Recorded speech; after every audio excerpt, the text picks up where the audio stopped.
Miércoles 21 de mayo de 2025. Tres mensajes del Evangelio de hoy, tomado del Evangelio de San Juan, capítulo 15, versículos del 1 al 8. En aquel tiempo dijo Jesús a sus discípulos: Yo soy la verdadera vid, y mi Padre es el labrador. A todo sarmiento mío que no da fruto lo arranca, y a todo el que da fruto lo poda para que dé más fruto. Vosotros ya estáis limpios por las palabras que os he hablado. Permaneced en mí y yo en vosotros. Como el sarmiento no puede dar fruto por sí si no permanece en la vid, así tampoco vosotros si no permanecéis en mí. Yo soy la vid, vosotros los sarmientos. El que permanece en mí y yo en él, ese da fruto abundante, porque sin mí no podéis hacer nada.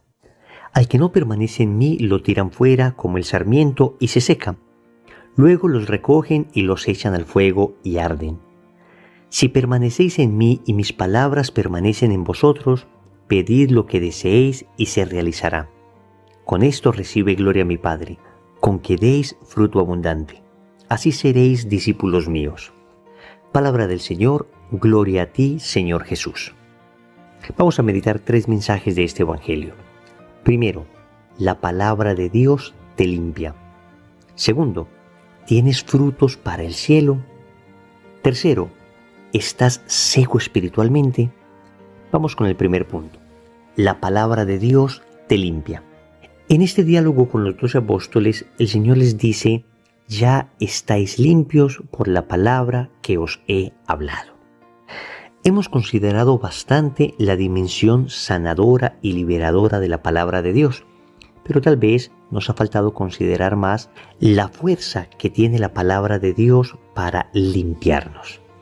¿Y qué es lo que nos limpia la palabra de Dios? En primer lugar, nos limpia la mente. Nos limpia nuestras ideas equivocadas, nuestras ideas mundanas. Cuando una persona tiene permanente contacto con la palabra de Dios, se va dando cuenta cómo experimenta una especie de asepsia mental. Yo recuerdo cuando inicié mi proceso de conversión, muchos amigos me decían: ¿te lavaron el cerebro? Y yo en broma les respondía: sí, porque tenía una enorme cantidad de basura en él y necesitaba que la palabra de Dios me lo limpiara. Obviamente mis amigos no me decían más y ahí acababa la discusión. Pero meditando un poco en esto, es verdad que uno se da cuenta que cuando uno se ha alejado de Dios, uno empieza a contaminar sus ideas, a contaminar su mente, a contaminar su vida con ideologías extrañas, ajenas a la fe. Y cuando uno experimenta un proceso de conversión, cuando uno está, como dice el Evangelio, unido a la vid, cuando uno permanece unido a la vid, cuando uno se alimenta de la savia que Cristo nos da a través de su gracia, entonces lo primero que se limpia es la mente. Pero también hay un proceso de limpieza del corazón. Y así la palabra de Dios no solo limpia nuestra mente de malas ideas, sino que también limpia nuestro corazón de bajos sentimientos. Tal vez lo más desordenado que tenemos en nuestro interior son los sentimientos, y necesitamos que venga la palabra de Dios a limpiar nuestro corazón para que se ordenen estos sentimientos que en muchas ocasiones terminan jugándonos malas pasadas. Terminamos hiriendo a personas que amamos, terminamos después cargando culpas que no deberíamos haber cargado, terminamos en fin haciendo un desastre. Necesitamos que la palabra de Dios venga a limpiar nuestra mente y venga a limpiar nuestro corazón. Y esto, por supuesto, se hace en un continuo contacto con ella. ¿Cómo esperamos que el agua limpie una superficie sucia si no la ponemos en contacto con esa superficie? Por muy poderosa que sea la capacidad que tiene el agua de limpiar, si esa agua no tiene contacto con aquello que está sucio, nunca la puede limpiar. Asimismo, la palabra de Dios es poderosísima. La palabra de Dios tiene una capacidad enorme de limpiar. Pero si no entramos en contacto con ella, ¿cómo hemos de esperar ser limpiados en nuestra mente y en nuestro corazón? A entrar entonces en mayor contacto con la palabra de Dios. Segundo, ¿tienes frutos para el cielo? Estamos en una época bastante competitiva, en una época donde todo el mundo habla de productividad. Y sin embargo, los frutos que procuramos en nuestra vida normalmente son frutos terrenos. Frutos para nuestra empresa, frutos de nuestro trabajo, frutos laborales. Pero la pregunta es, ¿y para el cielo tenemos frutos? En el Evangelio de hoy el Señor nos dice, el que permanece en mí, ese da fruto abundante. Fruto abundante para la eternidad, por supuesto. No estoy diciendo que los frutos humanos no puedan ser utilizados para la eternidad. Si están sobrenaturalizados por la acción de la gracia, por supuesto que estos frutos también sirven para la eternidad. Pero hay frutos de caridad, hay frutos de amor, hay frutos de virtud, a los que definitivamente les hemos prestado muy poca atención. Y quiero leerles un pequeño extracto de un libro que sacamos en el movimiento Lazo de Amor Mariano hace poco, llamado Me encontré con Jesús, ahora que sigue, donde se habla precisamente de la necesidad de dar fruto y de cómo estar con Cristo, estar unido a Cristo, es la mejor manera de dar fruto incluso en esta tierra. Y así dice: es difícil encontrar un camino distinto a este donde tu vida pueda dar tanto fruto. Hoy me encuentro con personas que otrora fueran grandes evangelizadores, pero en algún momento cedieron a la tentación de no querer seguir. Muchos simplemente dejaron la vida espiritual y ahora se esfuerzan por callar una conciencia agonizante que les acusa su actual vida licenciosa. Otros se encuentran sumidos en una profunda tibieza que alberga el anhelo de regresar algún día a aquellos tiempos mozos. Unos pocos intentan seguir siendo buenas personas, pero han renunciado a su anhelo de santidad, sea por considerarla imposible o sea porque en su nueva visión de la realidad, la santidad ya no es una meta por la que vale la pena luchar. Pero en todos hay una constante: una vida sin frutos o por lo menos sin los frutos que pudiera dar. Lo que trato de decirte es que vale la pena seguir este camino aún con las dificultades que implique, pues es la mejor manera de que tu vida dé frutos. El demonio busca desanimar a aquellas personas que pueden dar mucho fruto, a aquellos cuya conversión arrastraría al camino del Señor a una ingente cantidad de personas, a aquellos que en manos de Dios serían instrumentos formidables. Tú seguramente eres uno de ellos.